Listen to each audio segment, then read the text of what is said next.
নমস্কার বন্ধুরা, অনুভয় রান্নাঘরে সবাইকে স্বাগত জানাচ্ছি। এখন তো শীতের সময়, আর এই শীতের সময় কিন্তু আমরা নানান রকমের পিঠাগুলি বানিয়ে খেয়ে থাকি।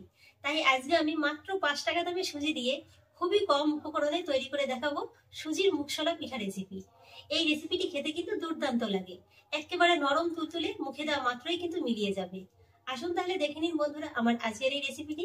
আশা করছি আপনাদের খুবই ভালো লাগবে। বন্ধুরা, আমি আজকে আপনাদের মুগশলা পিঠা রেসিপিটি খুবই কম উপকরণে এবং খুবই সহজ উপায়ে তৈরি করে দেখাবো। আর সেই জন্য দেখুন আমি এখানে নিয়েছি ছোট সাইজের একটি বাটির 1 বাটির মতো সুজি। আর প্যাকেট হিসেবে যদি ধরেন 10 টাকা দামের যে সুজির প্যাকেটগুলো আছে না, তার হাফ প্যাকেটের মতো সুজি কিন্তু এখানে আছে। এবার পিঠা বানানোর জন্য সবার প্রথমেই আমি সুজির ডোটি তৈরি করে নেব। সেই জন্য কড়াইয়ের ভিতরে নিয়ে নিচ্ছি যে বাটি মেপে সুজিটা নিয়েছিলাম সেই বাটিরই 2 বাটি জল। আর জলের ভিতরে দিয়ে দিচ্ছি সামান্য একটু লবণ।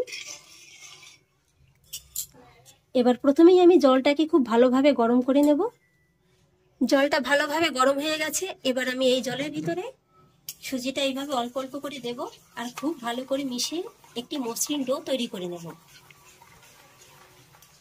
আর এই ডোটি তৈরি করার সময় কিন্তু গ্যাসের আঁচটা একেবারে কম রাখবেন। এই যে বন্ধুরা দেখুন, আমি সুজির ডোটিকে খুব সুন্দর করে তৈরি করে নিয়েছি।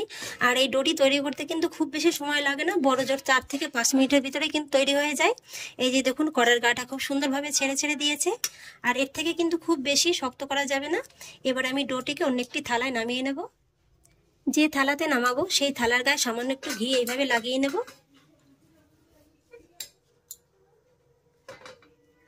সুজির ডোটিকে আমি একটি থালায় নামিয়ে নিয়েছি। আর এবার আমি এই ডোটিকে হালকা করে একটু ঠান্ডা করে নেব। চলুন সেই ফাঁকে রেসিপির আরও একটি কাজ সেরে নিই। এবার আমি নারকেলের পুরটা তৈরি করে নেব। সেই জন্য একটি বাটির ভিতরে নিয়ে নিচ্ছি হাফ কাপের মতো নারকেল কোড়া। সেই সঙ্গে নিয়ে নিচ্ছি 2 চা চামচের মতো গুঁড়ো করা চিনি। এখানে আপনারা চিনিটাকে কিন্তু গোটা অবস্থাতেও ব্যবহার করতে পারেন, তবে চিনিটা যদি গোটা অবস্থাতে ব্যবহার করেন তাহলে কিন্তু মেশাতে একটু সময় লাগবে। এই যা। আর এবার আমি নারকেল আর চিনির ভিতরে অ্যাড করব 10 টাকা দামের 2 প্যাকেট গুঁড়ো দুধ। কোনো রকম ঝামেলা ছাড়াই এইভাবে একবার নারকেলের পুরটা তৈরি করে খেয়ে দেখবেন, খেতে কিন্তু দুর্দান্ত লাগে। এবার প্রথমেই আমি চামচের সাহায্যে একবার গুঁড়ো দুধটাকে নারকেলের সঙ্গে ভালো করে মিশিয়ে নেব। তারপর হাত দিয়ে একবার ভালো করে মেখে নেব। এই যে বন্ধুরা দেখুন, কত সহজেই কত সুন্দর নারকেলের পুরটা তৈরি করা হয়ে গেল। আর এবারে আমি নারকেলের পুরটাকে একটা সাইডে সরিয়ে রাখবো। সুজির ডোটিকে আমি হালকা করে ঠান্ডা করে নিয়েছি। আর এবার আমি হাতে সামান্য একটু ঘি মাখিয়ে এই ডোটিকে খুব ভালো করে মেখে নেব। খুব সুন্দর একেবারে মসৃণ করে কিন্তু মেখে নিতে হবে ডোটিকে। বন্ধুরা, আমার বেশ কদিন যাবত ধরে প্রচণ্ড পরিমাণে ঠান্ডা লেগে রয়েছে। আমার গলার আওয়াজটা শুনে নিশ্চয়ই আপনারা বুঝতে পারছেন। আমার কিন্তু কথা বলতেও হালকা একটু কষ্ট হয়। মাঝে কয়েকদিন প্রচণ্ড পরিমাণে জ্বরটাও হয়ে গেছে, সেই থেকেই কিন্তু ঠান্ডাটা লেগে আছে। আর কাশিও আছে, মামসও হয়েছে। তো বুঝতেই পারছেন ভিডিও করতে আমার প্রচণ্ড পরিমাণে কষ্ট হচ্ছে। তাই বলছি বন্ধুরা, আমার এই ভিডিওটা কিন্তু এতটুকু স্কিপ না করে শেষ পর্যন্ত দেখতে থাকুন। আমার যারা পুরনো বন্ধুরা আছেন তারা আমার হয়তো বা গত কয়েকটি 3-4টি ভিডিও দেখে বুঝতে পারছেন যে আমার গলার আওয়াজটা কিন্তু একেবারে চেঞ্জ হয়ে গেছে। তবুও করার কিছু নেই, ইউটিউবের একটা নিয়ম আছে, সেই নিয়ম মেনে আমাদের প্রত্যেক ইউটিউবারের চলতে হয়। তাই কিন্তু বাধ্য হয়েই আমাকে এই রান্নার ভিডিওগুলো ছাড়তে হচ্ছে। প্লিজ আপনারা আমার ভিডিওটা কিন্তু শেষ পর্যন্ত দেখতে থাকবেন। কথা বলতে বলতে আমি ডোটিকে খুব সুন্দর করে মেখে নিয়েছি, এই যে দেখুন। আর এবারে আমি ডো থেকে সামান্য একটু নেব, তবে তার হাতে কিন্তু সামান্য হাতে একটু ঘি মাখিয়ে নিতে পারেন।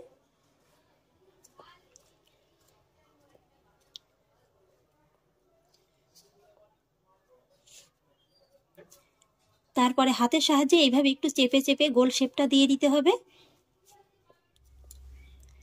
তারপরে 2 হাতের তালুতে নিয়ে এইভাবে একটু ভালো করে গোল করে নিতে হবে।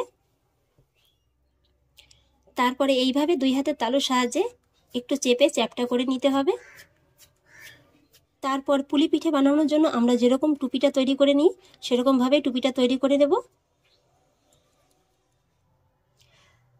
এই যে দেখুন বন্ধুরা, খুব সুন্দরভাবে কিন্তু টুপিটাকে তৈরি করে নিয়েছি। আর এবার আমি এই তৈরি করে নেওয়া সুজির টুপির ভিতরে দিয়ে দেব নারকেলের পুরটা।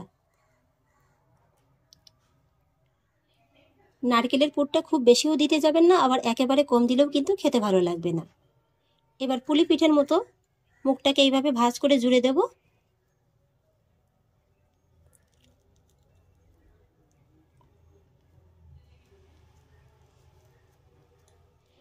তারপর পুলি পিঠে যে সুন্দর শেপটা হয় সেই শেপটা দিয়ে নেব। তৈরি করা কিন্তু খুবই সহজ, একবার দেখলে কিন্তু যে কেউ তৈরি করে ফেলতে পারবেন। এইভাবে একটু চেপে আঙুলের সাহায্যে ডিজাইনটা তুলে নিলেই হয়ে যাবে।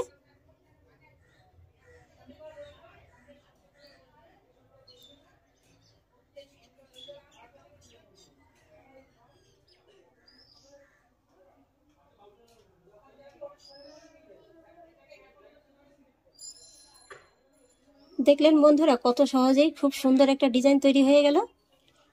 একটি প্লেটের পরে রেখে দেব। আমি আপনাদের আরও একটি তৈরি করে দেখিয়ে দিচ্ছি।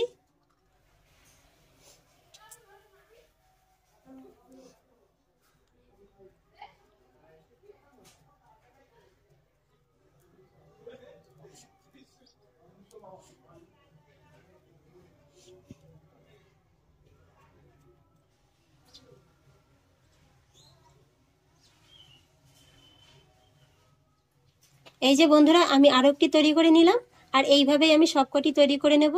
এই যে বন্ধুরা, আমি এক এক করে সবগুলো পিঠা তৈরি করে নিয়েছি, আর এবার আমি পিঠাগুলোকে সব তেলে ভেজে নেব। আর পিঠাগুলো ভেজে নেওয়ার জন্য কড়াইতে দিয়ে দেবো সাদা তেল। তেলটা ভালোভাবে গরম হয়ে গেছে, এবার আমি এক এক করে পিঠাগুলো গরম তেলের ভিতরে ছেড়ে দেবো।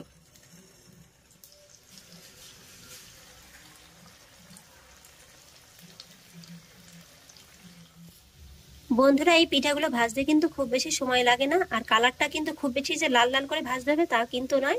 এইভাবে একটু হালকা কালার রেখে কিন্তু পিঠাগুলোকে ভেজে নিতে হবে। এই মোটামুটি এক এক ব্যাচ পিঠা ভাজা হতে 3 থেকে 4 মিনিটের মতো সময় লাগবে।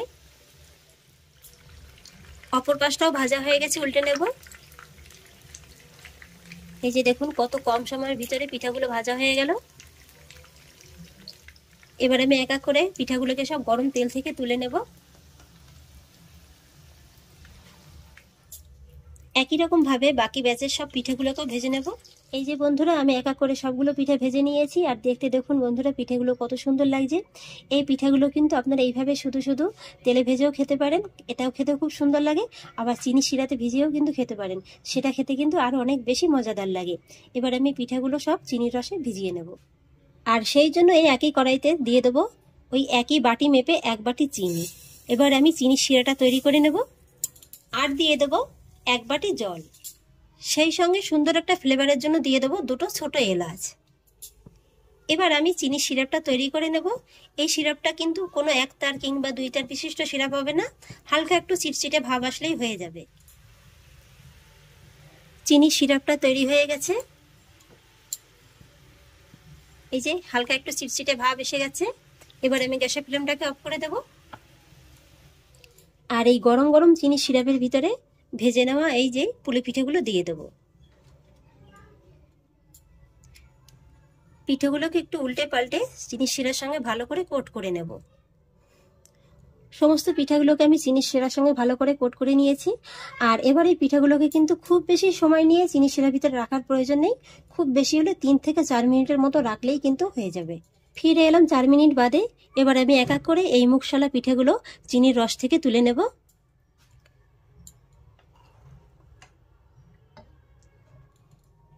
আমি পিঠাগুলোকে একটি প্লেটের পরে সাজিয়ে নিয়েছি, আর এবার দেখার একটু সৌন্দর্যের জন্য আমি উপর থেকে ছড়িয়ে দেব সামান্য একটু পেস্তা কুচি। এটা কিন্তু সম্পূর্ণই অপশনাল, কাছে না থাকলে না দিলে কোনো অসুবিধা নেই।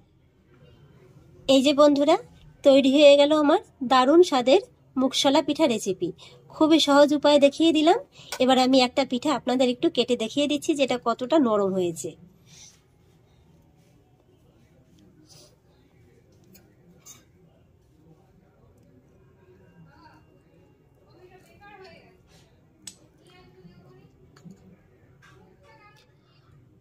আশা করছি নিশ্চয়ই দেখে বুঝতে পারছেন যে পিঠাটা কতটা নরম তুলতুলে হয়েছে, আর ভিতরে নারকেলের পুরে ঠাসা, একেবারে খেতে কিন্তু দুর্দান্ত লাগবে। এই যে দেখুন বন্ধুরা, কতটা নরম, মুখে দেওয়া মাত্রই কিন্তু একেবারে মিলিয়ে যাবে। তাহলে বন্ধুরা, আশা করছি খুবই সহজ উপায়ে মাত্র 5 টাকা সুজি দিয়ে এই দারুণ মজাদার স্বাদের এই মুগশলা পিঠা রেসিপিটি আপনাদেরও খুব ভালো লেগেছে। যদি ভালো লেগে থাকে তাহলে আমাকে অবশ্যই একটা লাইক এবং কমেন্ট করবেন, সেই সঙ্গে বন্ধুদের সঙ্গে শেয়ার করবেন। আর প্লিজ বন্ধুরা, যদি আমার পরিবারের নতুন সদস্য হয়ে থাকেন তাহলে একটা সাবস্ক্রাইব করে পাশে থাকা বেল আইকনটি প্রেস করে দেবেন। ফিরে আসছি এরকমই পরের অন্য কোনো নতুন রেসিপি নিয়ে। সবাই ভালো থাকুন, সুস্থ থাকুন, ধন্যবাদ।